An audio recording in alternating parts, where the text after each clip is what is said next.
Welcome to the Hollywood in Toto podcast, the right take on entertainment. The HiT cast offers a weekly look at Hollywood from a conservative point of view. Sick of media bias infecting Hollywood headlines? Tired of stars insulting your views? HiT has your back. Now, here's your host, Christian Toto. Welcome to episode 14 of the Hollywood in Toto podcast. This week's interview is with a co-host of the Midnight Movie Cowboys podcast, one of the most irreverent shows around. Before we get to Hunter Dusing and John Grace, I wanted to shake things up a little bit. You know, most weeks this podcast comes down pretty hard on Hollywood. It's too liberal, it's too hypocritical. I kind of pounce on the latest headlines, and I'll keep doing that. I'm not going to stop that, but I thought we'd shake things up a little bit this week and talk about a good thing about Hollywood, sort of a fun memory that I had dating back to my movie junket days. And this started back in around 2000. It's my first official movie junket. And if you haven't heard about movie junkets or don't know what they are, basically the movie studios gather a whole bunch of reporters and film critics in one spot. Then they have the film stars, a director, maybe even a producer or a screenwriter on hand, and you do a whole load of interviews. It's kind of round robin where a bunch, maybe 8 to 10 reporters will get a chance to speak to one particular actor for about 10, 20 minutes or so. Then they leave, a new person comes in, and the interviews start again. So it's a way to kind of mass produce a whole bunch of interviews. But, you know, if you're a good reporter, you can sneak in a good question or two. And it's sort of an odd little way to kind of conduct business. But it's kind of fun, and it gives you access to some pretty big stars. So it was a pretty good deal for me. My first junket was in about 2000 for the movie The Perfect Storm. Of course, that's with George Clooney, Mark Wahlberg, and Diane Lane. So didn't quite know what to expect from the whole experience. So I sat down for the first interview, and Diane Lane approaches us, and of course she's gorgeous, and we're kind of looking forward to it. I know I was, and I have to say the interview wasn't very exciting. She seemed very low energy. I think she'd been through a lot of different interviews before, and I kind of got that. I mean, it's kind of keeping your energy at that level isn't easy, and I just was a little bit let down, and I thought, oh, well, maybe this is just the way it's going to run, and these are how these junkets go. It's not exactly super exciting. Of course, she leaves. The next person up is Mark Wahlberg. He bounces into the tent area where we're all staying, gives a great interview, full of energy and humor, just really engaged with the process. And that's the way most of them actually went from then on, including with George Clooney. Another kind of, and he wasn't George Clooney at that point. He was just starting his movie career. But he gave great interviews. He was fun. He was enjoyable. And it was a really good experience. But it didn't quite end there for me. I was actually walking back to my hotel, and I was all alone at the time. And I saw George Clooney kind of ducking into his trailer. Now, I'm a pretty shy guy, and I'm not really super aggressive when it comes to approaching the stars. But for some reason, I had to talk to George Clooney, so I ran up to him, kind of got him just before he snuck into his trailer. And rather than being mean to me or kind of just dismissing me, he was very pleasant. We had a nice little chat. He talked about the film, and more importantly, he talked about his next project, which is a Coen Brothers film called Oh Brother, Where Art Thou? So he shared a little bit about dancing on that particular movie set with, I think, Charles Durning was his, I don't know if they were dancing together. My memory's a little bit fuzzy of that particular movie, but he just had a heck of a time and was really gracious to me. He certainly didn't have to be. So I know that sort of politically he and I differ. I think most people on the right are not too happy with George Clooney these days with some of his statements. But you know what? I've heard good stories about him off screen, said he's a pretty nice guy, and seemed exactly that way when I met him. So there's a good story from Hollywood. Maybe next week I'll go back to trashing the industry or being more critical, but just want to share that at the same time. And let's go to the HiT tip of the week. And this one is a brand new movie on Netflix. It's called I Don't Feel at Home in This World Anymore. And that's a pretty lousy title, but it's a very good movie. Melanie Linsky and Elijah Wood star in a story that's kind of tragic. It's funny. And then it gets into this grindhouse mode, which you will not expect, but I think you'll be satisfied. The writer-director here is Macon Blair. He was best known for starring in Blue Ruin, a terrific movie from a few years ago. If you haven't seen that one, please rush out and see it. It's fantastic. This time around, Blair is really kind of fashioned something original. And how often do we get the chance to say that? It's got some indie movie quirks. I think some of the characters are a little bit too eccentric at times, just for the sake of being funny. But you know what? It really holds together, even though there are so many tonal shifts and so many kind of different genres jam-packed into the story. So this one's Out on Netflix right now, free to stream. It was a big hit on the festival a few weeks back, but now it's available for most folks to see, because I feel like everybody these days has got a Netflix subscription. It's called I Don't Feel at Home in This World Anymore, and I highly recommend it. Now, before we get to the interview, I just want to mention, with Hollywood in Toto podcasts, you can always find the show notes for each particular episode, and the formula is pretty basic. It's hollywoodintoto.com/the person's name. So in this particular case, it's hollywoodintoto.com/midnight-movie-cowboys.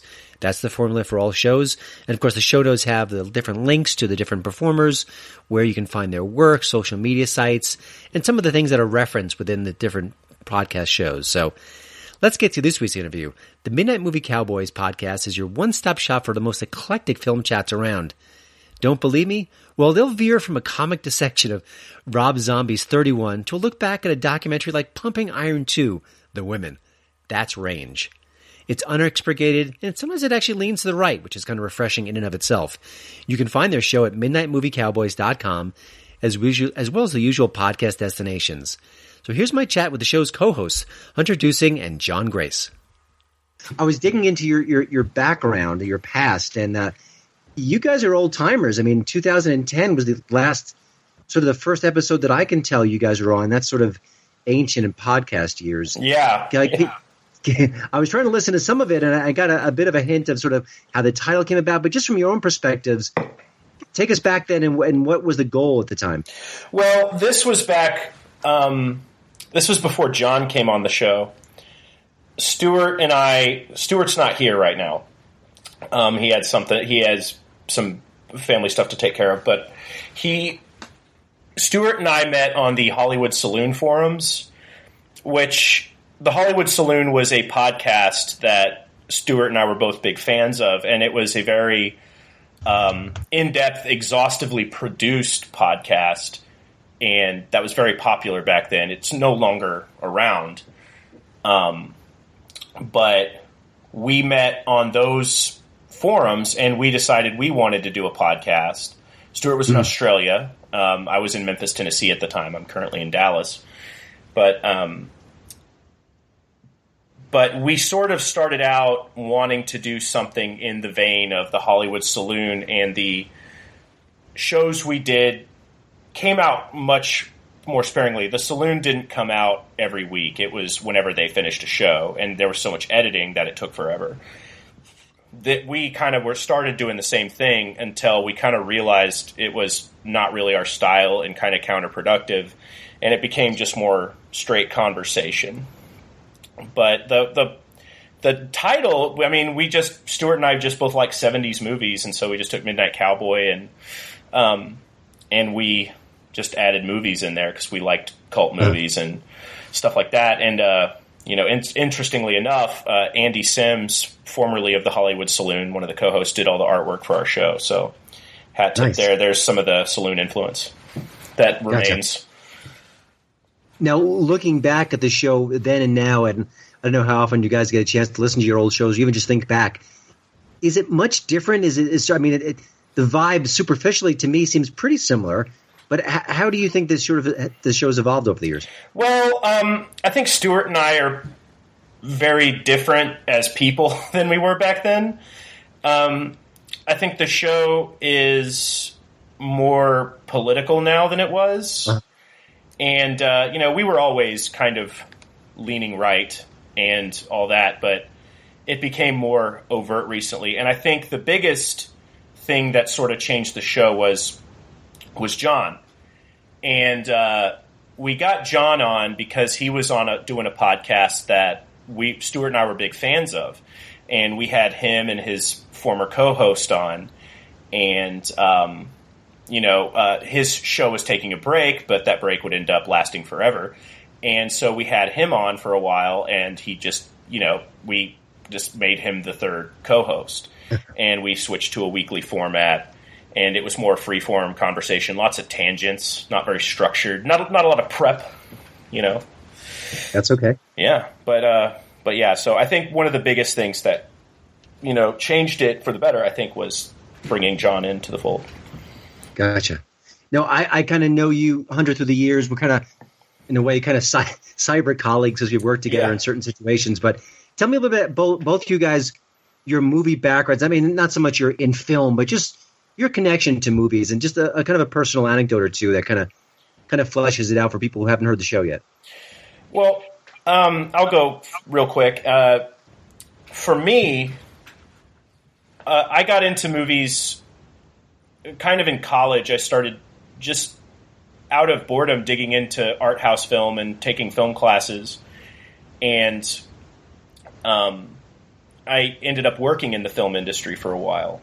And I just had such an extreme passion for it. I don't work in the film industry anymore, but I just had such an extreme passion for the art of movies that it just translated into writing about it. And, you know, of course, you, Christian, were instrumental in getting me out there to do that, giving me a platform for the written side of my movie love. But I mean, I always liked movies growing up, but it was sort of, I don't know, it was sort of in college, it was like a bug that, you know, people talk about like movie sickness or something. It was just, that's all I cared about was watching movies and just discover, like, if anytime I found a director, I had to see everything that they did. And it was sort of this, you know, autistic fixation. But I don't really know an anecdote that kind of sums it up, really. John, what about you? Well, before we go to John, what was your job within the industry, and what did it kind of tell you about movies in general? Okay, so my job in the industry was I worked for the Memphis and Shelby County Film and Television Commission. Uh-huh. And I got that internship through school, and it translated into a full-time job for a while. And as an independent contractor. But I helped recruit movies to shoot in Memphis. And it also... I also would help set them up with any of their location needs, their government needs. I would scout with filmmakers. I would, just help them find places in Memphis and the surrounding areas that fit with their script to sort of sell them on shooting in Memphis instead of, Louisiana or Georgia. Gotcha. Were there tax breaks involved at that point? No, when I started out, no. We did get some. I actually went to Nashville to lobby for those at the state capitol. But we did get tax breaks, but the problem was they were tax breaks that could not compete with the ones in Louisiana. And so it got to the point where I remember I knew it was really bad when there was a show on TV with Jason Lee called Memphis Beat, and it was shooting in New Orleans. Yeah, that was when I kind of, the writing was on the wall, but that's when we were really losing business. Because the difference between the tax breaks was the ones in Louisiana, they would give you back a percentage of the entire budget of your movie. So it didn't matter if you hired Louisiana crew or not. You could import everyone from California and you would still get a tax break. In Tennessee, you only got back a percentage of what you spent on stuff in Tennessee. So if Brad Pitt comes in, you're not going to get a percentage back on what you spent on Brad Pitt unless Brad Pitt lives in Tennessee. Gotcha. So that was the big difference. Alrighty. And then John, go ahead. Tell me your sort of connection to film. Basically, I grew up a latchkey kid that read Famous Monsters, the Filmland magazine. Oh, so did I. I love it. Yeah, and watched monster movies on UHF channels in the 70s and later on cable TV in the 80s when the cable explosion happened. And then when I got when the family got our first VCR, I became a huge collector and fanatic for renting all sorts of obscure titles, and got into other genres and got into other foreign movies and mainstream stuff as well, I guess, and just watched so many movies, always read about movies thanks to Famous Monsters that progressed into Fangoria. And I remember John Carpenter being like the first director that I kind of knew who he was and followed his work. And then it was Spielberg because of Raiders of the Lost Ark. And, in 1980, 81, that's, those were the directors who were promoted. And later I would read all the fanzines and prozines like Cinefantastique, and I started contributing to movie fanzines in the 90s, and I still do that sometimes in recent years, and the podcasting thing is kind of an extension of the old fanzine writing, I guess, because I used to write tons of fanzine articles. Now, the fact you've been doing this for a while, how does it change the way you? I think a praise film is a little bit too snotty a phrase to say, but how does being a podcaster change your relationship? Boy,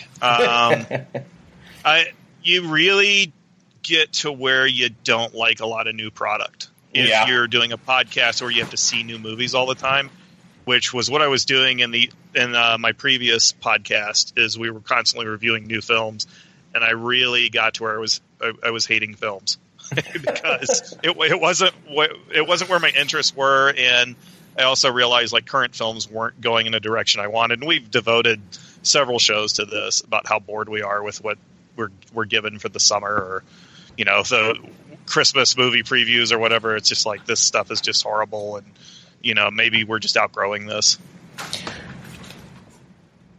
That's interesting. Go ahead. Well, I was just going to say, for me, with the way I look at movies, I will say, I want to echo everything John said, but also when it comes to, I kind of also think about, when I watch a movie, is it going to be something that would be good for the show? And we try to maybe, with the relationship to movies, I kind of go, is this something people talk about? Is this a movie people talk about? Because we would like to talk about movies people don't really talk about. Like we don't like to, that's one reason we don't do new movies, because there's tons of podcasts that do just that, and but also, what movies have been talked to death? Okay, we're not going to do those. Those movies have been talked about. We want to sort of, like, we just did a show on Lady from Shanghai by Orson Welles. John and I we want to do an Orson Welles show, but we don't want to do Citizen Kane or Touch of Evil, Mm-hmm. Gotcha. I agree with a lot of what you're saying about new films, but I'm going to play devil's advocate just briefly, because I know when the 80s were around and I was watching movies, I didn't like a lot of films out there at the time, the horror films, low budget, bad acting, the usual. And now when I watch them today, I have an affection for them. And I find out that we, as time marches on, we look back at almost mediocrity sometimes and we find love for them.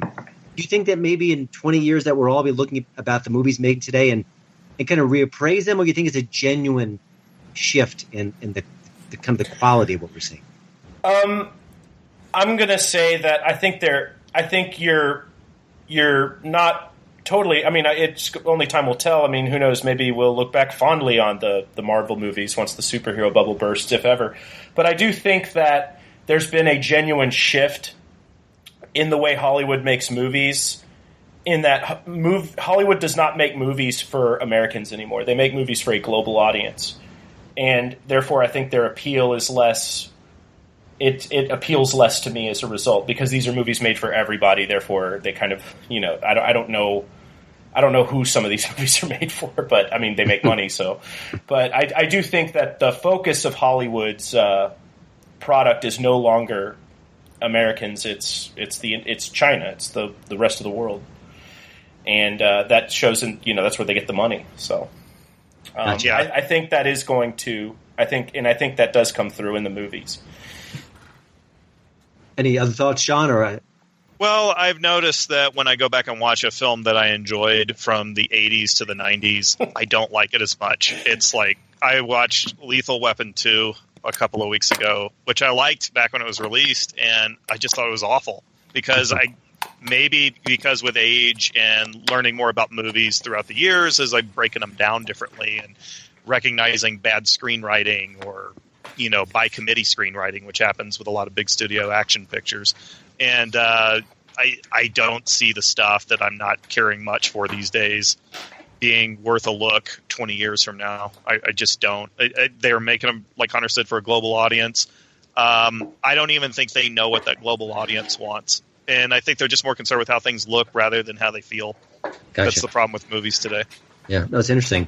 Now, since you guys have been around for a while, and a lot of podcasts come and go, what do you see as kind of the secret sauce to making a good show? What have you guys kind of struck up, you think, that is to your success? I think putting out a show consistently is one of the big things we had to learn, was that, the Hollywood Saloon was very inconsistent, and that was, it didn't matter because there were no other movie podcasts at the time, and their product was so good in terms of its production value that they could kind of do that. But a lot of movie podcasts thought they could just drop a show whenever and it'd be fine. But I learned pretty quick. I didn't learn pretty quickly. I would say we kind of learned that you had to be consistent, and around the holidays it gets pretty inconsistent. We missed a week a couple weeks back, but for the most part we've been pretty good about putting out a show every week. I'm not going to act like we put a lot of prep time into it. No, not at all. Not at all. Like we do the prep in the car, like Anthony Weiner would say. Yeah. Anyway, but so I'll give you prep in the car. So what I would do is that's what I would just say is putting out a consistent show, and also,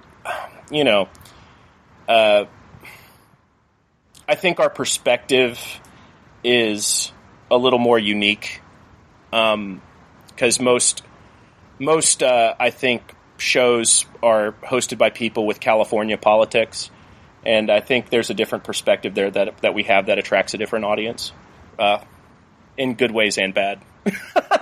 Yeah. Gotcha. And through the years, do you ever have contact with either movie PR companies or publicists or even independent filmmakers who want, hey, I like your vibe. Can you guys talk about my movies? Or has it ever been part of what you do? And would you welcome it if it hasn't? It has. John's been almost like the producer in some way when it comes to getting guests, because he's gotten us some of our more interesting guests. You want to talk about that? Okay. Yeah, I've gotten us some guests who were basically crowdfunding or kickstarting movie projects. Several of them are at least one of them is a documentary that I think is almost completed about Count Dante, the infamous karate instructor of Chicago who was selling a course through comic books of learning the dim mak death touch, and fans of 70s pop culture would recognize the ad right away. And this guy was doing a documentary about the John Keane was his real name, of Count Dante's real name, and we had an exhaustive show that gave you a whole window into the world of 1960s martial arts before Bruce Lee became the name identified with karate and kung fu. So certain projects like that interest us, and I've also had a filmmaker on, which got us into the Aaron's case, who is the East Area Rapist original Night Stalker. He is the greatest unsolved mystery, uncaught public enemy #1 in California history. He's the most violent criminal that they've never caught. And we devoted 2 shows to that. And one show featured a filmmaker, Cameron Cloutier, I think is his name, and he was trying to get a film together, what would you call it, Hunter? Like a docudrama? Yeah, it's based in real life, but it's kind of some fictional elements added to it. Right. But it's more about it was a film about the last victim. But it's about the victim and her last days. It doesn't focus on the killer really at all. Right. It was his concept. Yeah, it was sort of supposed to combine John Hughes with a Friday the 13th film in a way, and true crime. And it's a good idea, and we hope he gets the funding for it one day. But those are the type of projects we've done. We have been approached. Well, Stu has. Too bad he's not here to talk about it. But it seems like horror filmmakers are constantly tweeting to Stu, check out our extreme splatterpunk torture porn movie. And Stu will be like, obviously you don't listen to our show because we really don't cover horror that much. And don't really care about it, which we don't. I have gotten to where I just don't care about the horror genre at all, and I actually try to refuse to see new horror films, and these guys always rope me into watching the new Rob Zombie so we can trash it on the show. Yeah, it's always just the listeners look forward to.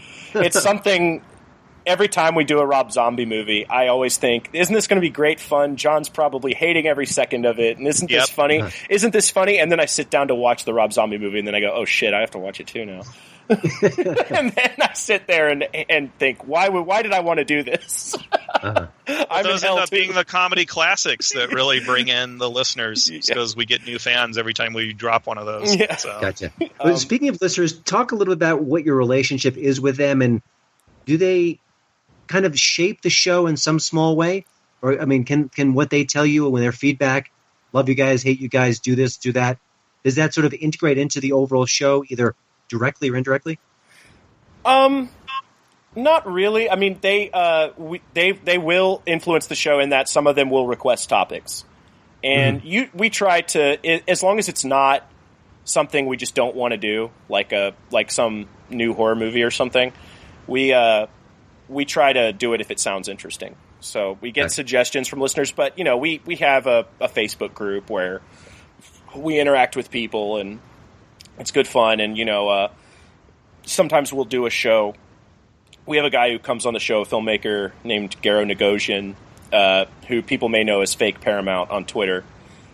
He, like one time we did a premium show where he came back after he took a long sabbatical after being sick, and we had a paid show for that, and so listeners would donate and they'd get the show, and so we've done stuff like that.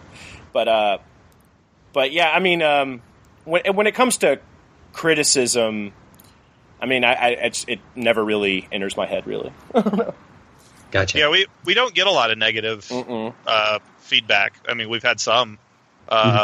It's been pretty creative and colorful, but it just actually sounds like a great advertisement for the show. Yeah.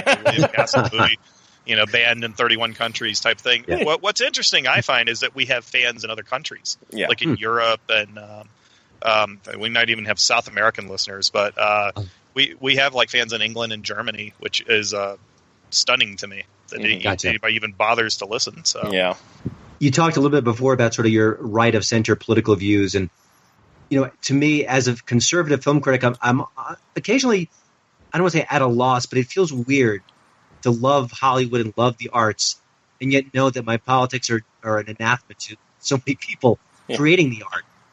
Does that do you find that you kind of, in a way, reach out to people who are like-minded, or do you find that people say, hey, I don't agree with their politics, but I love the show? I mean, is there a delicate balance sort of incorporating that into your performance, at the same time realizing that there's a lot of creators who are left of center, and maybe a lot of audiences who are left of center too? Well, we definitely had left of center creators on the show. We had on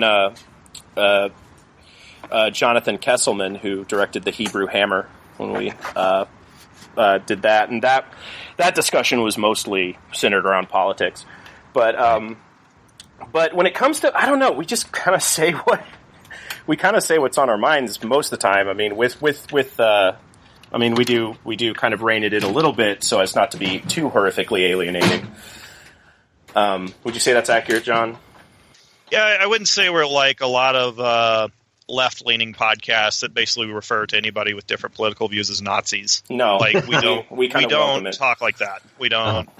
But that's just not how we address the listener. And I've had people of different viewpoints tell me that they're very entertained by the show, even though they don't agree with our political viewpoints, but they enjoy hearing them. So I guess we're somehow saying them in an interesting way. Maybe it's not being said on Fox News. And Stu's politics have kind of evolved over time. Like, he was a bit more an Australian leftist and has recently become more of a they're called liberals in Australia, but in this country they would be Republicans or conservatives. So he's there's been a change in his politics over the years. And I think that's just by viewing world events. We've tried to get away from the politics, but boy, movies are so defiantly left-wing and screeching these days that it gets a bit aggravating. And I notice when we watch old movies, we kind of recognize that the politics are a bit different and they weren't trying to offend segments of their audience. And, if you watch a Howard Hawks movie, it's just about power of the individual or, collective might fighting against oppressors or, even like the rugged individualism on the frontier, right. Mm-hmm. Yeah, and that's the stuff we enjoy about those films. We'll review a Jimmy Stewart Western and talk about how men and women are portrayed differently in films back in those days. Whereas these days women are men in movies, pretty much. Yeah. But we do try to we have tried to shy away from the politics recently, just because it's been front and center on our show for through election season, and so we were like, okay, let's calm down. But it still ends up coming out, But so when we think it's getting a little too much, because we noticed our Facebook group, and we love our Facebook group, but this is not a criticism of anybody on there. at all. But, it became almost entirely political shit posting. We were like, okay, guys, let's get back to movies. This is a movie podcast. Well, now, looking at podcasting in general, it's just one podcast, but there are other podcasts out there, and certainly there's a passionate voice behind them. You guys have, the others do as well. Is it about creating community? Do you ever sort of hope that you could influence maybe up-and-coming filmmakers who want to tell their stories? I mean, you talk about your frustration with filmmaking today. Is there sort of a sense that maybe if you reached out to one budding director and he or she was able to make movies with sort of the intensity that you like to bring, as opposed to sort of the pleasing the four quadrants, which happens now? Oh, boy. John, do you have any thoughts on that? Well, we were contacted by a filmmaker who's got an extremely independent project in theaters. I'm not at liberty to give out his name yet or anything. Maybe we'll have him on the show. But he loved a show that Hunter and I just threw together, talking about our attitude towards movies right now. And he just said we just nailed it, and we were on the nose, and we thought it was a lousy show. We were just like, oh, that was something we put together at the last minute. But apparently we said a lot of things that have been on, a filmmaker's mind and what he's noticed about the business. And I think we've probably influenced a few independent filmmakers out there. Hopefully, or maybe it's worst case scenario. I don't know. I would love to see a comeback of that type of Howard Hawks, type of no nonsense filmmaker. Well, I was even watching those guys, but even watching something recently, like even though John and I like to, neg on horror a little bit, we just did a show on Freddy versus Jason, and even that's sort of a seemingly trashy movie that came out about 10 years ago. It even seemed completely different than what we're seeing today.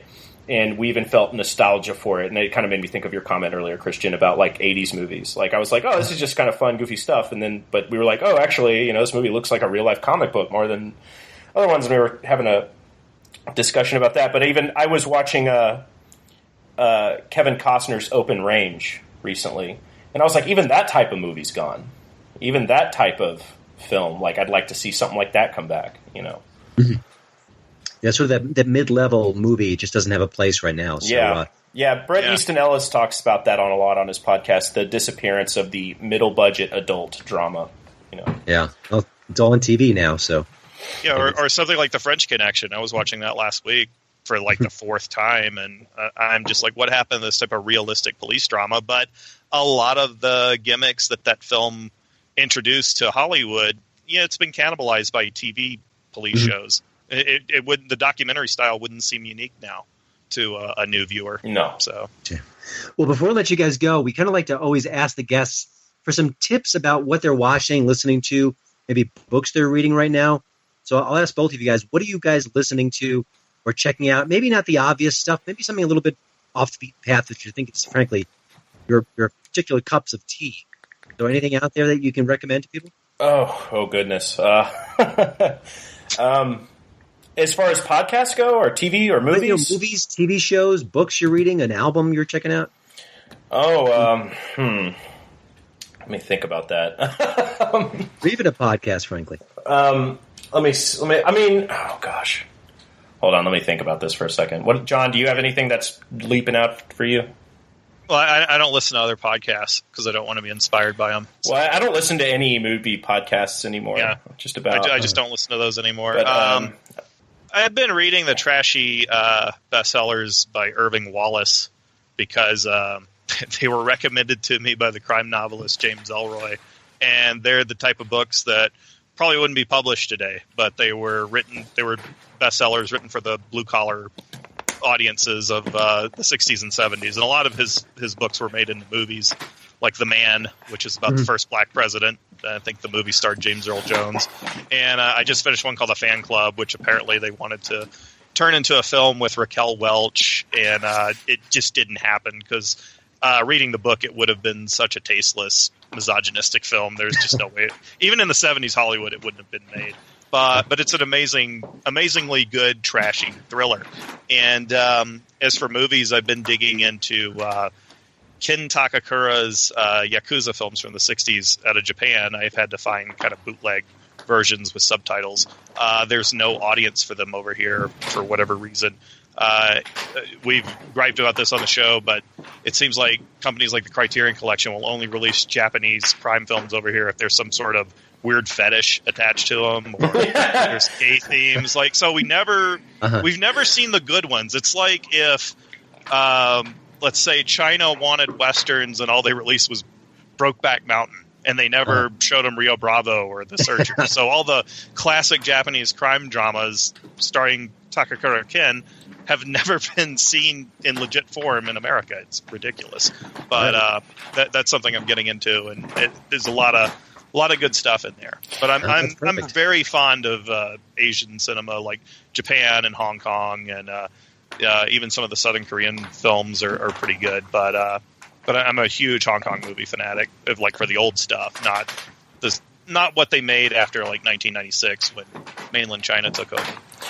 And for me lately, I've been mostly watching westerns, but sort of more obscure ones that I haven't seen. Like I just started watching. My next to my queue is The Baron of Arizona, the Sam Fuller movie with Vincent Price, and I just watched The Furies, the Anthony Mann film with Barbara Stanwyck, which I was very taken by, along with Jubal, the Delmer Davies film, which is very good. I've kind of had an infatuation with movies about ranches lately, about ranch life. There's something about it that is, I don't know, it's just, there's something about it that's just my thing right now. I just watched Open Range with Kevin Costner, which is about free grazing cattlemen. I guess having grown up a bit on a ranch, yeah, there's something about it that, I just sort of makes me recall childhood or something. That's perfect. And yeah, so I did have kind of a better answer for you for how I got into movies, because I was thinking about it, by the way. Okay. Because mine was kind of rambling. I should say that when I was growing up, when I was a kid, my parents were very strict about what I could watch. I mostly watched like Disney movies, Don Bluth movies, growing up. And when I was about in middle school, I got infatuated with James Bond movies. My parents let me watch those, but they were very strict. And I'm not saying that's a bad thing. That is absolutely a good thing. Looking back, I'm very happy they didn't let me watch The Simpsons. But once I kind of got sort of to where I could kind of watch whatever these movies I was forbidden from seeing, I kind of became a total glutton. I was just watching whatever I could. But I would watch The Matrix. I would watch Terminator 2. I would watch a Predator, any horror movie I could find.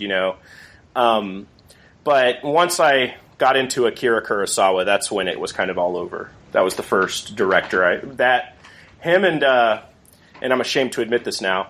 Well, not really, but Robert Rodriguez was one, and I was impressed by his economy. He was sort of a filmmaker who made you go, I can do that. Yeah.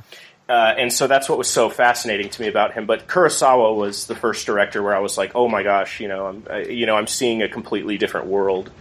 I'm seeing feudal Japan. I'm seeing this amazing, interesting culture that's kind of done in a Western style, so I could get into it. It wasn't like a lot of Japanese films, very alienating.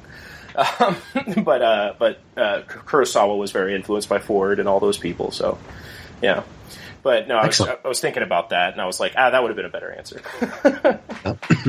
Better late than never. Yes. Well, guys, thank you so much for taking a few minutes to speak to me. Again, of course, the show is Midnight Movie Cowboys. And where can they find it? What's the best place to steer them toward if they're curious about the show? MidnightMovieCowboys.com is our website, www.midnightmoviecowboys.com. And honestly, the best way to listen to the show is probably through iTunes. We're on Stitcher Radio and various other outlets, but there's iTunes. And if people like the show, rating and reviewing it really helps us out. But we have a website where you can go and listen to it as well. So great. And we'll have show notes page. We'll have all this information, all the links. And I'll also have links to all the movies and stuff you just mentioned, because I want people to steer them toward that as well. Yeah, great. All right, guys, if you listen to the show, I'm pretty sure you're going to be checking out Midnight Movie Cowboys if you haven't already.